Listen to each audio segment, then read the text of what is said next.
আসসালামু আলাইকুম।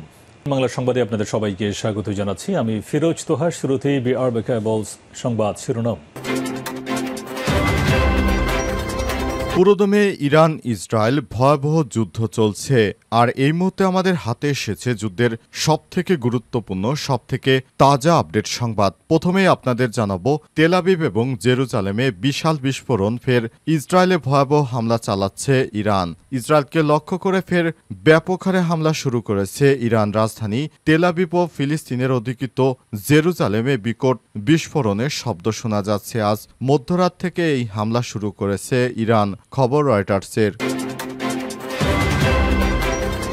এরপর জানাবো, ইসরায়েলের প্রতিরক্ষামন্ত্রী সহ বাংকারে নেতানিয়াহু। তেল আবিব সহ বিভিন্ন শহরে ইরানের একের পর এক ক্ষেপণাস্ত্র হামলা চালিয়েছে। এতে এই হামলার সময় বাংকারে অবস্থান করছে নেতানিয়াহু এবং তার মন্ত্রীরা। দখলদার ইসরায়েলের প্রধানমন্ত্রী কোনোভাবেই আর রক্ষা পাবে না ইরানের হাত থেকে। এদিকে ইরানের যত পারমাণবিক স্থাপনা, ইরানের রাজধানী তেহরানে শুক্রবার ভোরে পারমাণবিক কর্মসূচির মূল লক্ষ্য করে ব্যাপক বিমান হামলা চালিয়েছে ইরান। এই হামলার আগে সাম্প্রতিক সময়ে ওয়াশিংটন ও তেহরানের মধ্যে কয়েক দফা বৈঠক হয়েছে। ইরান তাদের পারমাণবিক কর্মসূচি দ্রুত সম্প্রসারণ করছে। ক্রমবর্ধমান এই আশঙ্কার কারণে মূলত এসব বৈঠকের আয়োজন করা হয়েছে। ইরানের যত পারমাণবিক স্থাপনা আছে এগুলো সম্পর্কে আপনাদের বিস্তারিত তথ্য জানাবো, সঙ্গেই থাকুন। এবারে জানাবো, ইসরায়েল ইরান সংঘাতে ট্রাম্পের অবস্থান ঝুঁকির পথে। ইসরায়েল ও ইরানের মধ্যে চলমান সামরিক উত্তেজনার প্রেক্ষাপটে যুক্তরাষ্ট্রের ভূমিকা নিয়ে মার্কিন রাজনীতিতে এখন তীব্র বিতর্ক চলছে। যে কোনো সময় অভিশংসনের মাধ্যমে বিদায় নিতে পারে যুক্তরাষ্ট্রের প্রেসিডেন্ট ডোনাল্ড ট্রাম্প।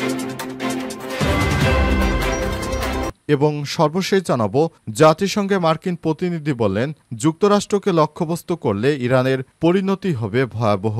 ইরানকে সতর্ক করেছে জাতিসংঘে নিযুক্ত একজন যুক্তরাষ্ট্রের প্রতিনিধি। তিনি বলেছেন, এই অঞ্চলে মার্কিন নাগরিকদের উপর কোনো হামলা হলে তাদেরকে চড়া মাশুল দিতে হবে। প্রিয় দর্শক, এতক্ষণ শুনছিলেন সংবাদ শিরোনাম, এবারে বিস্তারিত। তবে তার আগে বন্ধুরা, অনুরোধ থাকবে এই সংবাদটিতে একটি লাইক দিন। এই চ্যানেলে আপনি নতুন হয়ে থাকলে আমাদের সংবাদটি দেখতে দেখতে চ্যানেলটি সাবস্ক্রাইব করে রাখুন। কমেন্ট করে বন্ধুরা আপনার মূল্যবান মতামত জানিয়ে দিন আপনি বিশ্বের কোন দেশ থেকে বা বাংলাদেশের কোন স্থান থেকে আমাদের সংবাদটি দেখছেন এবং শুনছেন। আর বন্ধুরা, এই যুদ্ধে আপনি কোন দেশকে সমর্থন করেন কমেন্ট করে জানিয়ে দিন। এবারে বিস্তারিত। ফের ইসরায়েলে ভয়াবহ হামলা চালিয়েছে ইরান। তেল আবিব এবং জেরুজালেমে বিশাল বিস্ফোরণ। ইসরায়েলকে লক্ষ্য করে ফের হামলা চালিয়ে যাচ্ছে ইরান। রাজধানী তেল আবিব এবং ফিলিস্তিনের অধিকৃত জেরুজালেমে বিকট বিস্ফোরণের শব্দ শোনা যাচ্ছে। আজ মধ্যরাতে এই হামলা শুরু করেছে ইরান, খবর রয়টার্সের। ইসরায়েলি প্রতিরক্ষা বাহিনী আইডিএফ ও সাধারণ মানুষকে নতুন করে আবারও আশ্রয় কেন্দ্রে প্রবেশের নির্দেশ দেওয়া হয়েছে। পরবর্তী নির্দেশনা না দেওয়া পর্যন্ত সেখানে অবস্থান করতে বলা হয়েছে। এর কয়েক মিনিট পরই তেল আবিব ও জেরুজালেমে বিস্ফোরণের শব্দ শোনা যাচ্ছে। রয়টার্সের প্রচারিত একটি ভিডিওতে দেখা গেছে, তেল আবিবে ইসরায়েল মিসাইল সদৃশ বস্তু আছড়ে পড়ার পর ধোঁয়ার কুণ্ডলী বের হচ্ছে। ইরান সর্বশেষ হামলাটি যখন চালায় তখন সেখানে রাত 1:30 বেজেছিল। ইরানের প্রেসিডেন্ট মাসুদ পেজেশকিয়ান ও সুপ্রিম নেতা আয়াতুল্লাহ আলী খামেনিকে লক্ষ্য করে হামলার চেষ্টা চালাচ্ছে দখলদার ইসরায়েল। মার্কিন সংবাদ মাধ্যম নিউ ইয়র্ক টাইমস আজ এই তথ্য জানিয়েছে। সংবাদ মাধ্যমটি বলেছে, ইরানের রাজধানী তেহরানের পাস্তর এলাকায় ইসরায়েলি হামলা রুখে দিতে আকাশ প্রতিরক্ষা ব্যবস্থা ব্যবহার করছে দেশটির বাহিনী। আর ওই এলাকায় থাকেন প্রেসিডেন্ট মাসুদ পেজেশকিয়ান এবং সুপ্রিম নেতা আয়াতুল্লাহ আলী খামেনি। সেখানে বাসিন্দারা নিউ ইয়র্ক টাইমসকে বলেছে, ওই এলাকায় অব্যাহতভাবে আকাশ প্রতিরক্ষা ব্যবস্থা থেকে মিসাইল ছোড়া হচ্ছে যেন ইসরায়েলি সেখানে কোনোভাবেই আঘাত না করতে পারে। দখলদার ইসরায়েলি বাহিনীকে প্রতিহত করার জন্য তারা সর্বোচ্চ চেষ্টা চালিয়ে যাচ্ছে।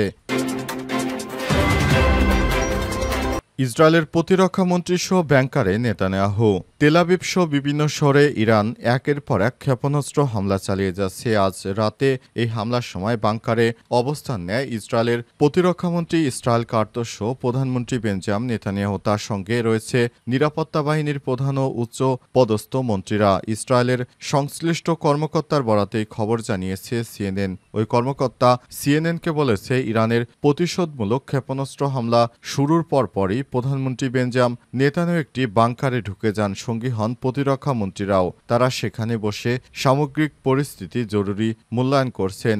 ইসরায়েলি সংবাদ মাধ্যম টাইমস অব ইসরায়েল জানিয়েছে, নেতানিয়াহু অন্যান্য মন্ত্রীদের সঙ্গে ইরানের মিসাইল হামলার জবাব নিয়ে আলোচনা করছে। কিভাবে হামলার জবাব দেওয়া হবে এ ব্যাপারে তাদের মধ্যে কথাবার্তা চলছে। আজ ভোরে তেহরানকে পারমাণবিক অস্ত্র তৈরি করা ঠেকাতে দেশটির পারমাণবিক স্থাপনা লক্ষ্য করে হামলা চালিয়েছে ইসরায়েল। ইরানের সংবাদ মাধ্যম এবং প্রত্যক্ষদর্শীদের বরাত দিয়ে ইউরেনিয়াম সমৃদ্ধকরণ অঞ্চলে ইসরায়েল হামলা চালিয়েছে।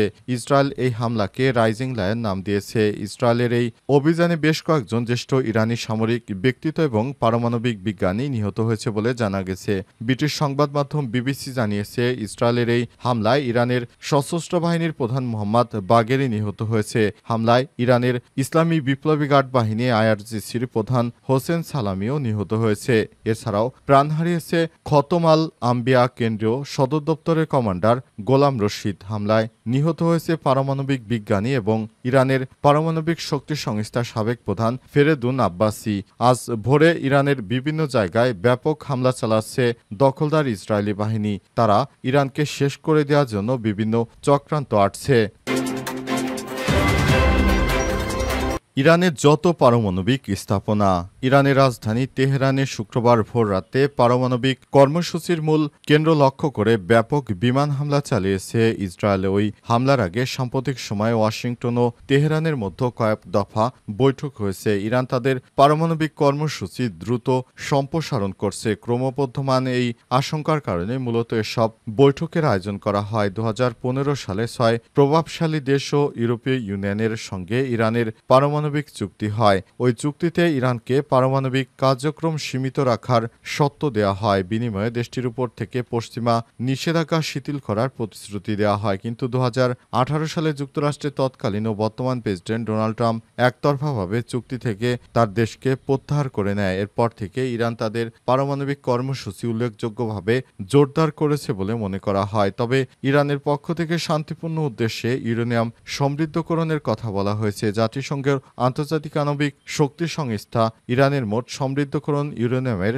মজুদ ছিল ৯,২৪৭.৬ কেজি বা 2015 সালে চুক্তিতে নির্ধারিত সীমার চেয়ে ৪৫ গুণ বেশি। মোট মজুদকৃত ইউরেনিয়ামের মধ্যে ৪০৮.৬ কেজি ৬০% পর্যন্ত সমৃদ্ধ করেছে ইরান, যা পারমাণবিক অস্ত্র তৈরিতে প্রযোজ্য সমৃদ্ধকরণের চেয়ে সামান্য কম। পারমাণবিক অস্ত্র তৈরির জন্য ইউরেনিয়াম ৯০% পর্যন্ত সমৃদ্ধ করতে হয়। এর মধ্যে রয়েছে ইরানের বেশ কয়েকটি স্থাপনা, যেগুলোতে তারা পারমাণবিক সমৃদ্ধকরণ কেন্দ্র হিসেবে নাম দিয়েছে। তার মধ্যে রয়েছে নাতানজ, তার মধ্যে রয়েছে ফোর্দো, এরপর রয়েছে ইস্পাহান, এরপর রয়েছে আরাক, এরপর তেহরান, এরপর বুশেহর, এরপর দারখোভিক এবং সিরিক। এগুলোতে ইরানের পারমাণবিক কর্মসূচি পরিচালিত করা হচ্ছে। আর এগুলোকে লক্ষ্য করে দখলদার ইসরায়েলি বাহিনী সেখানে ব্যাপক হারে হামলা চালাচ্ছে।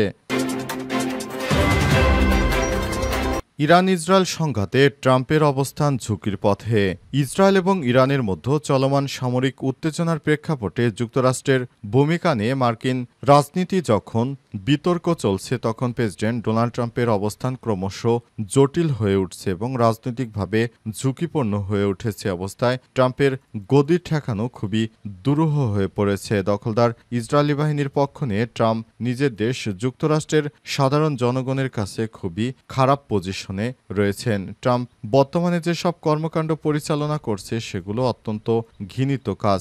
নেতানিয়াহু এবং ট্রাম্প পৃথিবীর এমন দুইজন ব্যক্তি যারা নিরীহ মানুষদেরকে হত্যার জন্য সরাসরি দায়ী রয়েছে। তাদেরকে কোনোভাবেই আর ছাড় দেবে না ইরান। এ কারণে ইরান ব্যাপক হারে হামলা চালিয়ে যাচ্ছে। এ অবস্থায় দখলদার ইসরায়েলি বাহিনী ব্যাপক হারে ইরানের ক্ষতি করার চেষ্টা করছে। ইরানও কোনোভাবে তাদেরকে ছাড় দেবে না। ট্রাম্প শুরু থেকেই দখলদার ইসরায়েলি বাহিনীকে সমর্থন করার চেষ্টা চালিয়ে যাচ্ছে। আর এই চেষ্টার ফলে দখলদার বাহিনী এখনও ইরানের উপর ব্যাপক হারে হামলা চালিয়ে যাচ্ছে। এ অবস্থায় দখলদার ইসরায়েলি বাহিনী কোনোভাবেই আর ছাড় পাবে না, কারণ ইরান তাদের সর্বোচ্চ শক্তি দিয়ে ইসরায়েলে হামলা চালাচ্ছে। আর এদিকে মাস্কের সঙ্গে সমস্যায় পড়ে ট্রাম্প এমনিতেই চরম বিপদের মধ্যে রয়েছে। কোনোভাবেই ট্রাম্প আর বাঁচার আশা নেই। ট্রাম্পকে শেষ করে দিবে মাস্ক সহ যুক্তরাষ্ট্রের সাধারণ বাসিন্দারা।